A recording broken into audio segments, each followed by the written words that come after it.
राज्यसभा में जाट चेहरा भेजने पर ब्राह्मण समाज भाजपा से नाराज होता नजर आ रहा है। नमस्कार, मैं श्वेता आपका द विश्व प्रेम न्यूज और हरियाणा न्यूज फ्लैश में स्वागत करती हूं।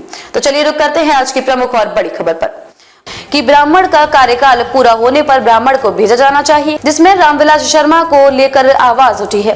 ऐसे में भाजपा के लिए मुश्किलें चुनाव के वक्त खड़ी हो सकती है, क्योंकि ब्राह्मण समाज भाजपा का पैठ वोट बैंक है और जाट नाराज तो वोट देता कम नजर आ रहा है। ऐसे में ब्राह्मण समाज भी नाराज हो गया तो भाजपा के लिए पड़ेगा भारी। देखिए कुलदीप खंडेलवाल की खास रिपोर्ट। उससे पहले चैनल को फॉलो करें, शेयर करें और सब्सक्राइब करें। नमस्कार, मैं श्वेता आपका द विश्व प्रेम न्यूज और हरियाणा न्यूज फ्लैश में स्वागत करती हूं। तो चलिए रुक करते हैं आज की प्रमुख और बड़ी खबर पर। भाजपा की नैया को ब्राह्मणों ने कभी डूबने नहीं दिया है, बल्कि उनकी नैया पार लगाई है।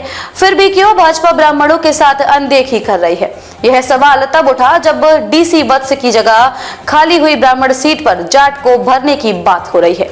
इसको लेकर अब बवाल की चर्चाएं आ रही है। 27 फरवरी को राज्यसभा का चुनाव होना है।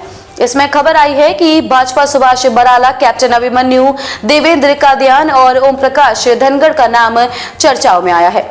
इसके पिछले दो कारण बताए जा रहे हैं। एक तो जाट वोटर को साधना और दूसरा इन नेताओं में से एक नेता को एडजस्ट करना।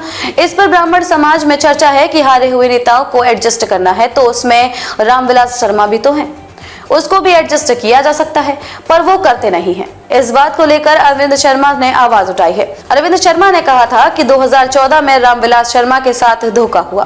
पहली बार हरियाणा में बीजेपी सरकार बनने पर उन्हें सीएम नहीं बनाया गया, लेकिन रामविलास शर्मा ने पार्टी के लिए सब कुछ किया, उनके नाम पर सरकार बनाई, लेकिन बाद में उन्हें अनदेखा किया गया। बीजेपी सांसद ने हरियाणा में ब्राह्मण सीएम का मुद्दा पार्टी शीर्ष नेतृत्व के सामने भी उठाने की घोषणा की गई थी, पर लगता है कि मानी नहीं।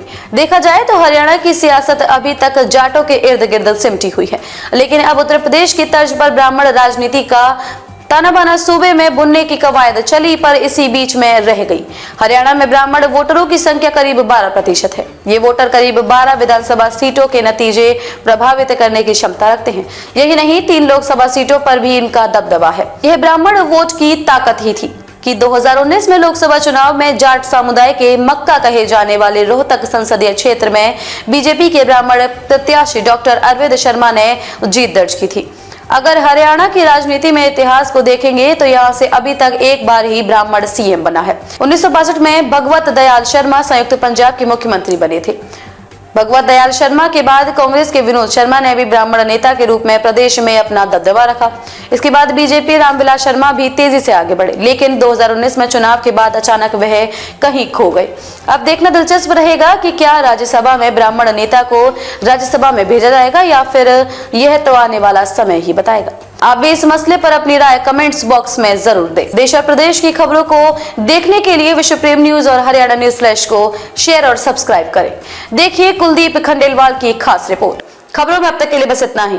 फिर होगी आपसे मुलाकात ऐसी किसी बड़ी और खास खबर के साथ। तब तक के लिए नमस्कार और देखते रहिए द विश्व प्रेम न्यूज और हरियाणा न्यूज फ्लैश।